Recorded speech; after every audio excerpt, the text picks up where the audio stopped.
Someone I really respect recently wrote, "But why would people in my place recognize the importance of my church when my church does not recognize the importance of my place?" It's a question that is never far from my mind. It's always at work, challenging and changing me. My name is Wayne Erasmus. I'm a pastor with the South England Conference in the British Union, and I currently serve there as the Church Growth and Adventist Mission Director. I hold a master's degree in narrative pastoral family therapy, and I'm currently a Doctor of Ministry candidate in multi-ethnic, multicultural studies with Andrews University. But alongside that, I'm a family man, an amateur allotment owner, an armchair philosopher with a keen desire to be in better connection with the activity of God in my place. In recent years, I've been exploring, partly due to my conference role and partly through my postgraduate studies, this idea of God in my place, in my stories, in your stories, in the stories of others I don't even know. And with that, one must ask questions about oneself in God's story. We must wonder if there is place there for others too. How big is the story of God? How much can it contain? And there, in a nutshell, you already have the broad outlines of our 6 conversations.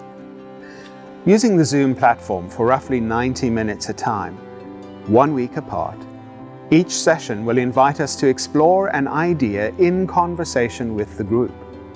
Practical options for additional learning and engagement will be given too. And you'll be asked to view some films, take some inventories, take an acquaintance out for coffee, just as a few examples.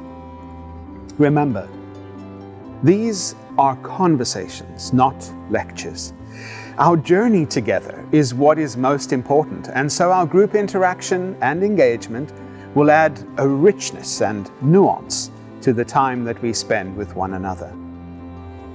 By the 6th conversation, you'll be bringing 3 stories into their own conversation with one another.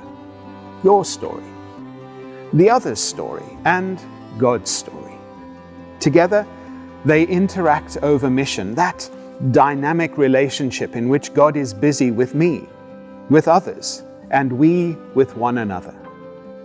Of course, there is, and there always will be more to unpack, to explore, to learn.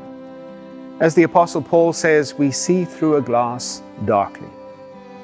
Holding to the truth of those words, this is an opportunity to gaze a little more intently at our own reflection, perhaps there to glimpse the image of God, and to peer at the other, and perhaps there to see the face of God.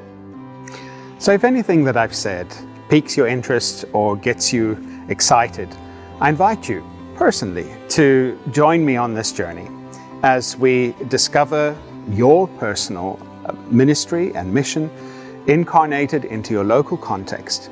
It's an opportunity really for us to rethink, to reframe, and to retell.